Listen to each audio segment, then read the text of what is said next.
I walk through the shadow of death left to fear. This is a journey through the halls of hell.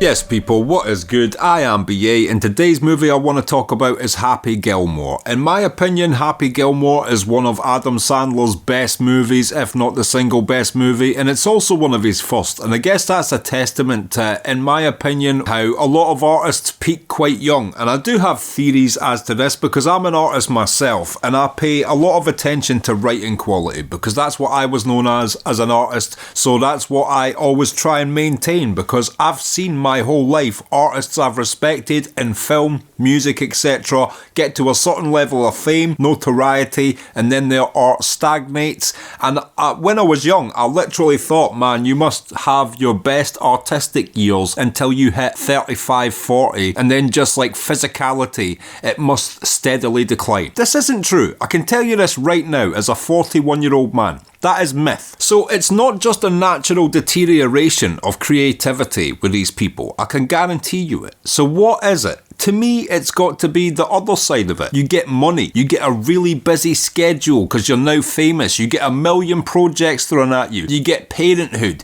You get having to maintain a relationship. You get all this shit going on, whereas back in the day, you were just a broke, talented person sitting in your room grinding at your craft. And nobody, whether it's your favourite rock band, my favourite rapper, or our favourite movie directors or actors, can maintain a level of quality that they had when they had all that free time just to sharpen their sword, in comparison to trying to still be creative while keeping up with a ridiculous new schedule, or while maintaining the motivation with a ridiculously newly bloated bank account. To me, this has got to be the reasoning, but I'm digressing already. That's my theory on what happens to a lot of artists though, to your Adam Sandlers, to your Jim Carreys, like name whoever you want, and all their fans will say their early work was the best. Tim Burton, Martin Scorsese, it seems to happen to so many people. Anyway, Happy Gilmore is actually strange in premise. It's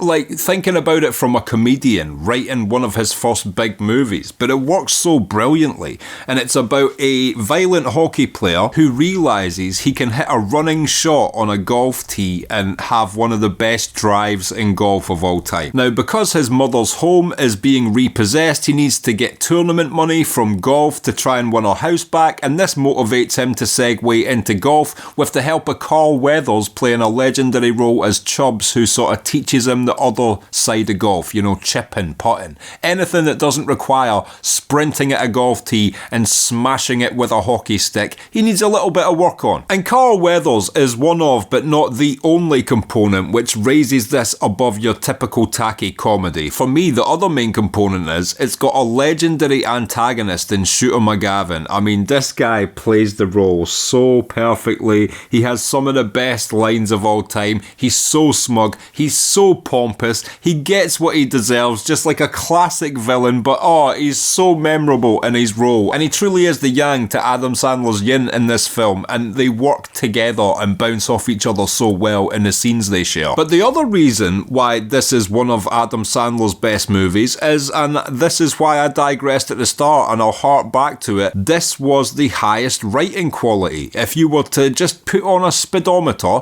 and then just tally the joke to minute ratio and then retally which of those jokes by the minute actually made you laugh and were of a high quality, this just has a higher quality output than any of his films that came after it, joke to joke to joke. Also, I'm aware they just recently released a Happy Gilmore 2 sequel, and I've heard mixed things about it. Haven't seen it myself, so this is me kind of judging from second-hand information, but from what I can gather, it seems like it is hindered by an inferior, less funny script, and it seems to be desperately relying on cameos to just tide it through to the end of the movie, just to keep people going, oh, it's him, oh, it's it. Basically like what Marvel do with introducing a superhero in every film, just so the fans forget that the film was some mediocre CGI bullshit. You know, they'll have Ant-Man pop up at the end, and everyone creams themselves and forgets that the fucking Aquaman 17 movie wasn't that good. And yes, I'm aware I just said Marvel, then I just said Ant-Man, then I just said Aquaman, and I know that's two conflicting comic book companies, and some of you guys would go to war for that and hate one another for that. Well, guess what? I said it. Knew it was probably wrong. Knew one of them was probably DC. Didn't care. How does that make you feel as a fanboy? Only joking, Marvel and DC fans. You know I love you. And hey, who wouldn't want to see an Aquaman and Ant-Man crossover? He could have shrunk himself and swam up Aquaman's penis like one of them microorganisms in a polluted river. Don't quite know how any of that relates to Happy Gilmore, but I don't have too much to say about this movie. I'd just be ruining jokes. You know, this is just one of those reviews where if I go into any more detail, I'm just telling you my favourite punchlines and my favourite moments of writing, etc. And in case you haven't seen it, I don't want to do that. So yeah, I rambled about Marvel and DC for a minute instead. Needless to say though, if you haven't seen it, I do recommend Happy Gilmore, and I hope you've enjoyed this quick review of it. And until next week, if you've liked this video, click like, subscribe, comment down below, come over to the Patreon, sign up and help support me personally.